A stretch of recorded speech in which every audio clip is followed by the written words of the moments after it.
Week 16. Here we are. Mans is hot. Still hot. Mans is hot. How many winning weeks in a row? Six winning weeks in a row for me. You got big winning weeks, small winning weeks, but all winning. All winning. Duh. Winning. Giant marquee name comes through on your caller ID and it's like, winning. Some are saying that you're bipolar. I'm by winning. Yeah. Last 2 weeks up 6 units. That's solid. Pretty good. Bank pretty account's good. looking good for Christmas. Sounds like free chicken to me. Sounds like we have a lot of free chicken this episode. Oh, I have some disgusting picks to give out. But you know what? I've given them out for 6 weeks now, and I can't lose. These might be the ugliest picks of your life. So take them. Take them. Featuring Patrick and Stex Gray, Simon Free Chicken Brishkovich. Welcome to Hops and Props. You know who got dumb rich last week? Who? Chili Moore, watcher of the show. Viewer, fan. Hey, this is a real life example of what you could be doing at home.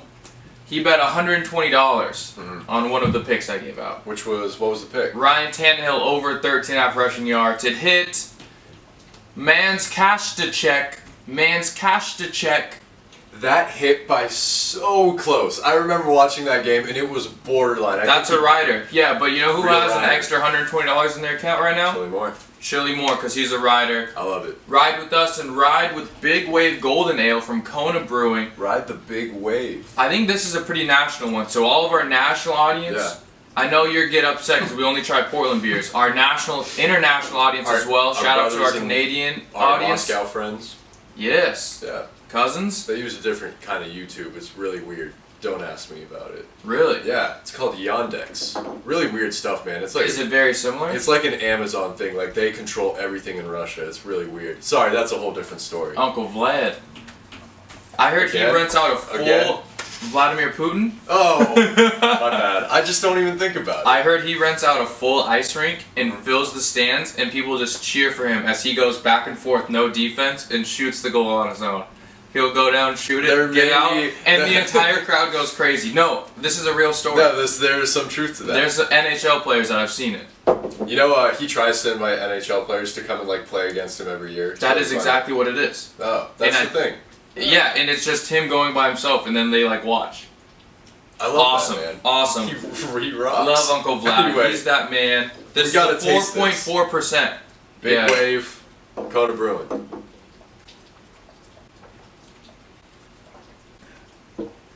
This is really good. It's good. It's solid. Actually, that's really tasty. I bet if we were in Hawaii, it'd be even better. I bet if we were in Portland, Oregon, and it was raining. Every single day it rains. And you were sitting with one of your best buds gambling, it would taste even better. Big facts, big facts. Should we just go right into picks? Yeah, it's a pick show. Off today. We've been mad off. I'm going to start off with the grimy one. This is my lock of the week. This is the gravy. We'll start with the gravy because I like to start with Brecky. Okay. And I have gravy for Brecky. And I'm going Tyler Croft. Who is Tyler Croft? I don't really know. I did guess who he was on. I liked it. Yes, you did not guess what team he played for until your fourth guess. It was my fourth guess, but still, I'd like you were able to guess. Yes, that's fair. Tyler Croft, tight end for the New York Jets. Yeah, I'm taking a Jets receiver over 19.5 receiving yards. He's done so in the last 3 games he's played. Yep. He's coming back from injury. Last game he had 35 yards. Coming back. I think this is a huge week for the Jets. I think they beat the Jags. I'll get back to that. But give me minus 115, Tyler Croft over 19.5 receiving yards. It's dirty and I like it. I did not know those stats, but I'm actually going to take that now. That sounds a lot better than I thought at first. I'm going to give you another dirty one. In that same game, James Robinson, anytime touchdown at minus 115 right now. Frankly speaking, the Jags have no one on offense. Trevor Lawrence has thrown 1 touchdown in his last 6 games. No one else scores on this team. It's only the running back, or maybe the defense. It's not going to be Trevor Lawrence. Take his under if you want to. The Jets are horrible against the run. They just gave up 100 yards and 2 touchdowns to the Dolphins' third-string running back, Duke Johnson. Duke Johnson. Are you telling me Duke Johnson scored twice against them, and James Robinson, who was absolutely great, won't? No. Take it. Easy money. That's fair. Everyone was hyping up Duke Johnson like he was just good, No, but I think it just the goes Jets to are the 32nd ranked running defense in the NFL. They have the worst. I take back the Chargers, 31st. They Jets. have the worst winning point differential in the NFL. Like you would think the Lions. The Lions are actually like 26 because they're close. Yeah. The Jets have the worst differential. Like technically, Yep. they're the worst team in the NFL. And you know what I'm going to do? I'm going to take them this week against the Jaguars. I'm going to take them this week at home against the Jaguars, and this is a coach matchup. I believe in Robert Salah, yeah. Saleh. Salah. Yeah. Mashallah, mashallah. I believe in Robert Salah, and I'm going to say I got to go with the Jets in a pick'em. It's a pick'em game. I love a pick'em game. -110. The Jets are better coached. The Jaguars have they're all out of whack. They have a coach who's twerking with people in the club. Now he's gone. Now they have a new coach. But Robert Salah, mashallah, has been there through thick and thin. He's got a great bald head, and he's going to take him through. You know, I have thoughts on this game. At home? But this is too many words spent talking about the Jets and the Jags, so I'm just going to move on. How many other shows are going to talk this much about the Jets and the Jaguars? Zero. Probably for good so. reason. Maybe that's why no one watches the show. Hey, no, we got dedicated fans. We see you out there. All right, I'll get to my next pick. Just as ugly.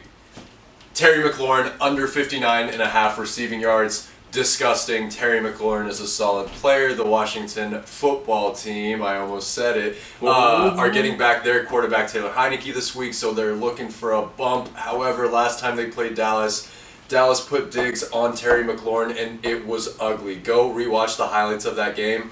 Terry McLaurin, in a comeback game, when they were passing the whole way, 3 targets, 0 catches, nothing. 0 yards. And Diggs total. is not a good cornerback. He's great at intercepting the ball. He can't cover worth Diggs crap. cannot cover, but Terry was embarrassed in that game. 59.5 is a little bit too high right now. I give Terry like 3 for 30. This card is disgusting. Yeah. We don't have very many pretty bets this week that you're going to hear and be like, ooh, that sounds really easy. I promise you, so many people are taking the over on Terry McLaurin right now. Because it looks good, but the under is the ugly pick and it will hit. This one is also ugly. Drew Lock. Over 205.5 passing yards. Drew Lock stinks to high heaven. He stinks out loud. Oh, brother, this guy stinks! You can hear how much he stinks. Yeah. Teddy Bridgewater has thrown for over 205.5 passing yards in a majority of games this season. I believe it's 8 of 14. Not a big majority. No, it's about 50-50 almost. Drew Lock last season, though, on a worse Broncos team with less weapons on offense, because Cortland Sutton was out all year, averaged 226 passing yards. Okay. Just based on that, gunslinger Drew Lock got to go over 205.5 passing yards, and I hate it, and that's why I love it. It's not the worst. He's a gunslinger. He can throw. He will bombs. throw 3 picks. He will throw Look, 3 he'll throw picks, some but bombs. he could throw 300 yards and 3 picks. It's kind of a Jameis Winston type of feeling from him. All right, my next pick. This is actually one of my favorites of the week. A little bit sneaky. Van Jefferson over 46.5 receiving yards on the Rams. Little known fact: the Vikings are a decent team. You know what? They're actually 31st in the league, giving up passing yards to wide receivers, which is, against the Rams, that's a horrible matchup for them. And so you always got Cooper Kupp who's going to get his. I get it. However, I think Van Jefferson at 46.5 is a pretty good spot. That's a little bit too low for one of the worst teams in the league in their secondary defense. I think Van Jefferson gets it. They've been looking more to Odell in the red zone. I like Van Jefferson to catch at least 1 bomb and take it. I like it. I'm going to ride with it as well. I'm going to go ahead and say it's a commercial time. Late commercial. Psych! We're no back. commercials. No commercials. Commercial-free episode. You're welcome. That's from Santa Claus himself, old Saint Nicholas. I don't know how you do that. All right, I'm going to give a pick. I'm going to give another one. All right. Just as dirty. just as dirty. God, Give me Pat. Derek Carr under 1.5 passing touchdowns at minus 105 because Derek Carr hasn't done it in 5 weeks. Yes. He's projected for only 1, not 1.2, not 1.3, not 1.4, and definitely not 1.6. All under 1.5. I like it. He can't actually throw for 1.3, but I'm just talking about his projections, a full half a touchdown under what this is at. Give me Derek Carr under 1.5 passing touchdowns. He hasn't done it in 5 weeks. I actually really like that pick. Ever since Darren Waller has been gone, he has not been the same. Their running game has been atrocious. The only spotlight has been Hunter Renfrow, but his lines aren't even out this week, so everyone's struggling with that. All right, I'm taking it.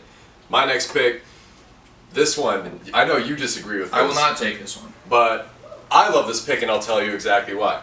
Ravens, plus 4.5 against the Bengals. Okay, so the Bengals last week go to Denver, play the Broncos, and barely beat them 15-10 with Drew Lock playing halfway through the game, and Drew Lock is bad. The Bengals had one big breakaway touchdown from T. Higgins. I believe. Was it T. Higgins? Maybe. Like a 70-yard bomb. Besides that, nothing on offense. They looked horrible. Their defense did not look good either. And you're coming in playing a Ravens team that should have tied the Green Bay Packers. The Green Bay Packers are the best team in the NFC. It was 30-31. They didn't go for the extra point. They went for 2. They lost the game, but it should have went into overtime. Their backup quarterback, Tyler Huntley, he looks great. I'll be honest. He looks very good. And I think Lamar being out right now doesn't make too much of a difference. He moves the ball well. He puts up points. I think the Ravens' defense is also better. I love them plus 4.5. Here's where you're wrong. I don't disagree with that pick. I have money on the Bengals making the playoffs and winning the division. So this is a huge game. If they win this one, both of those are pretty much good to go. But I like the Ravens plus 4.5 because they keep games close. They do. They lost Ravens by 1 to the and Steelers and by 1 to the Packers. Those are both solid teams. They'll go for 2, right? Yes, they will every go time. for it. And that is the reason why you have to take the points here. And Lamar might play. There's still talk that Lamar could play. Here's a little foresight for Huntley. This offseason, there's going to be 4 teams trying to get Huntley. And rightfully so. He's like the hot free agent. Very good. Who gets him? Probably. Considering he's a rookie, he's probably still under rookie contract. You think he stays with the Ravens? Yeah, under rookie contract, you don't leave your team for like 2 years. I think that's the rule, something like that, unless you get traded. That's what I'm saying. I think someone will trade for him. I think someone like the Texans might. No, Davis Mills is the truth. I take it back. We've gone too far talking about a backup quarterback. I'm going to give you my last pick, my last winner, my last guarantee. No, not guarantee. I don't use the G word. My last absolute lock. You can use the G and the L word for this. I love this pick. Jonathan Taylor, over 14.5 receiving yards. Yep. He has only done it once in the last 5 games. That means if these statistics tend to stay on trend, there's an 80% chance it hits. The other thing is he hasn't gotten targeted in 2 weeks. They have taken Jonathan Taylor completely out of the passing game. If this was the passing game and this was Jonathan Taylor, this is what they did. Whoop! They took him out of the passing game. Got to take the under 14.5. It's gross. I think he can get it if he gets 2 catches. I don't think he's going to get 2 catches. Give me the under. Okay, just to clarify, you said over when you first said the pick, so it is under. Yes. Yes, okay. Under 14.5. Under 14.5. Under 14.5. There we go. Okay, I love that pick. I heard you say over, and I was about to say not happening, but all right. Love the pick. Love the under. Disgusting. All right. This pick I disagree with. All right, I'm officially the game of the week for us because I think for the first time in our Hops and Props career, we 100% got in an argument before we started filming. Like, we debate picks, but this was like full-blown argument. I think Pat yelled at me for the first time. Yeah. And I was scared. Mm-hmm. I think you called me... That's... No, he did not. He did not. That's getting cut out. Just letting you know. Buffalo Bills money line against the Patriots this week. I think that Bills-Patriots initial game was such the worst weather seen in the NFL this entire year, and it was 14-10. I think the Bills could have moved the ball better if the wind was not as bad, if that wasn't just the weirdest game we've ever seen, if they could have made one of their 2 missed field goals. I think the Buffalo Bills take it. I think they have a bigger advantage coming back to Foxborough and playing the Patriots this week. My problem with the Bills They're soft. And the city of Buffalo is not soft. And the Buffalo Bills culture is not soft. Josh Allen is not soft. But the game of football is won in the trenches. It is. And the Buffalo Bills are the worst NFL team in the trenches. Yeah. Yeah. That has to account for something. You can have an awesome quarterback, but you gotta win the trenches, and that's why I've got the Patriots. It's not my card. I already put the Patriots -2 in. I'm going against. But you know what? Let's gamble. This is our official game of the week. So game of the week. This is head to head. Wait, is this money line then, or this is money line for me? Money line for me. I don't need points. Bills are winning this game. All right. I won't take money line because that's not good odds. But whatever. Yeah, but, that's plus 115 by the way. So positive line odds. I love it. Send this video to every single person that wishes you happy Merry Christmas. Yes. Every text you get that says Merry Christmas, reply with just the YouTube link, which is very easy. You go to YouTube when you're watching this video, click out of it, go to share, copy link, then text the person you're like, just paste. Good to go. Now everyone gets to watch the show. Merry Christmas. All your friends get to get filthy rich for Christmas. I don't have anything else to add to that. You covered it. Sounds like a nice present to me. All right. Merry Christmas, everyone, from your friends at Hops and Props. Merry Christmas. And happy holidays. Kwanzaa. Hanukkah. Hanukkah already happened. Like, it was over like Thanksgiving. I don't know how to end this. Should we just say bye? Bye.